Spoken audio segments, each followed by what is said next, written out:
Bertemu lagi dengan saya. Nama saya Pras Guntur Seto melalui channel YouTube saya, Pras Guntur Seto. Dalam video kali ini saya akan menceritakan sebuah kisah menarik kepada Anda terkait dengan daya kerjanya alam pikiran bawah sadar, dan tentunya terkait juga dengan bekerjanya pikiran sadar. Teman-teman sekalian, sebulan yang lalu seorang sahabat saya datang berkunjung ke rumah saya.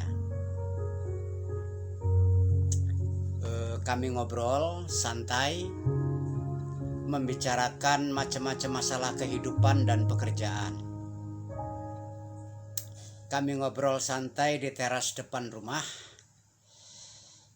Obrolan berlangsung sumringah, topik demi topik kami lewati dengan tuntas. Kala itu, entah sudah berapa puluh topik dan tema yang kami lewati. Semua bahasan mengalir begitu rupa. Maklumlah, namanya saja diskusi bebas. Maka tidak ada moderator yang mengatur diskusi kami tentunya. Teman-teman, tema bahasan yang kami bicarakan sangat beragam. Dari masalah rumah tangga sampai masalah politik, dari masalah COVID-19 sampai konspirasi global, dari masalah fisikal sampai masalah spiritual, dari masalah mistikal sampai masalah metafisikal. Pokoknya semuanya mengalir, hidup dan meneguhkan. Teman-teman, sebagai sahabat, kami memang punya banyak kesamaan dalam hal hobi dan kecenderungan dalam obrolan. Namun ada satu hal yang mengganggu pikiran sahabat saya ini pada waktu itu. Nama sahabat saya ini adalah Mas Subandi.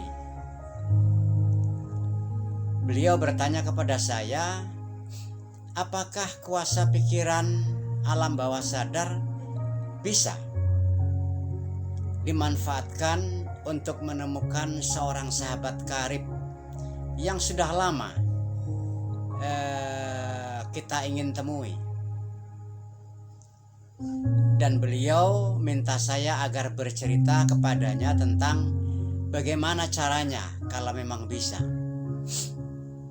Sahabat yang setia, pada waktu itu saya menjawab sangat bisa sekalipun. Nah, waktu itu saya sarankan agar Mas Subandi ini mengingat kembali nama sahabat karibnya itu, termasuk membayangkan wajahnya. Dan alangkah bagus kalau seandainya masih ada foto dari sahabat karibnya itu. Mas Subandi bilang, semua yang saya sebutkan itu masih ada padanya.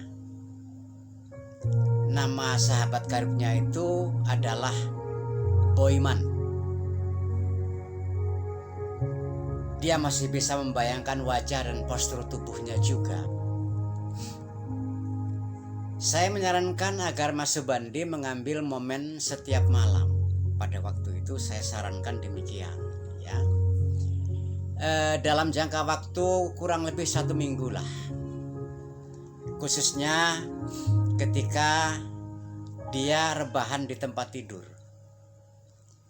Pada saat antara kondisi hendak jatuh tertidur dan terlelap pada malam hari itu, agar dia menyebutkan dan membayangkan nama dan wajah temannya itu. Nah, kondisi seperti yang saya sebutkan ini dalam perbincangan tema-tema pikiran sadar dan pikiran bawah sadar disebut sebagai a state of sleepy and drowsy moment, ya. A state, keadaan. Sleepy itu artinya mengantuk. Drowsy moment itu artinya saat menggantung antara sadar dan hampir tertidur. Itulah yang disebut dengan drowsy moment itu. Nah, pada momen seperti itu saya sarankan agar Mas Subandi menyebut nama sahabat karibnya, membayangkan nama sahabat karibnya dengan perasaan ingin bertemu. Nah, lalu setelah itu biarkan semuanya berproses di dalam pikiran sadar, terbawa ke alam tidur yang nanti akan diterima dan diproses oleh alam bawah sadar. Dan biarkan semua prosesnya di bawah kendali alam bawah sadar Mas Subandi. Begitulah yang saya sarankan. Nah, beritanya kemudian ajaib. Sekitar seminggu yang lalu Mas Subandi berkunjung lagi ke rumah saya.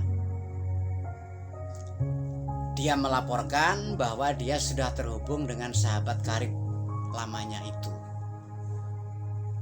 Saya agak terheran-heran. Lalu dia cerita kepada saya bahwa jalan ceritanya menurut beliau sederhana saja. Pada waktu Mas Subandi jalan-jalan ke Bandung, dia bertemu dengan teman SMA-nya. Dan dari teman SMA-nya itulah dia mendapatkan informasi dan nomor kontak tentang sahabat karib lamanya itu yang bernama Boyman itu. Ajaib bukan? Nah, setelah itu Mas Subandi langsung menghubungi nomor kontak yang diberikan dan akhirnya terhubunglah mereka melalui kontak telepon. Sahabatnya itu ternyata tinggal di pedalaman Kalimantan Timur, menjadi petani sawit sukses. Dan kacaunya, sayangnya, Mas Boyman ini, sahabat karib teman saya ini, sama sekali tidak memiliki alamat media sosial. Ya mungkin gak perlu aja wong tinggal di perkebunan sawit ya, di pedalaman Kalimantan Timur. Nah, bulan depan Mas Subandi diundang berkunjung ke tempat tinggal sahabatnya itu di Kalimantan Timur. Dan berita baiknya, semua biaya terkait pengeluaran pulang dan pergi itu ditanggung oleh sahabat karibnya itu. Sobat-sobat, cerita ini perlu saya bagi ke kalian semua untuk menunjukkan betapa bekerjanya alam pikiran bawah sadar itu luar biasa dan akurat. Sekarang lewat cerita ini Anda telah tahu betapa hebat dan akuratnya cara kerja alam bawah sadar kita itu. Tentunya untuk kebutuhan yang kurang lebih sama, Anda pun boleh mencobanya. Sama seperti Mas Subandi mencobanya. Niscaya Anda akan mendapatkan hasil yang kurang lebih sama juga.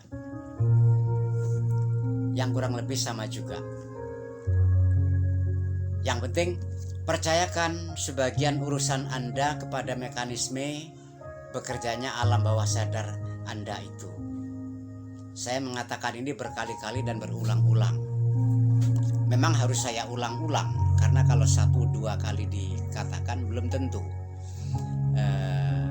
rekan-rekan sekalian bisa paham secara tuntas.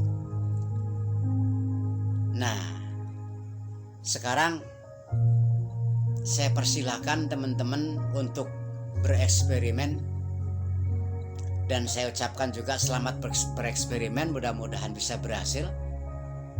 Sebagaimana Mas Subandi melakukannya sangat berhasil. Teman-teman, itu saja cerita saya untuk peluncuran video kali ini.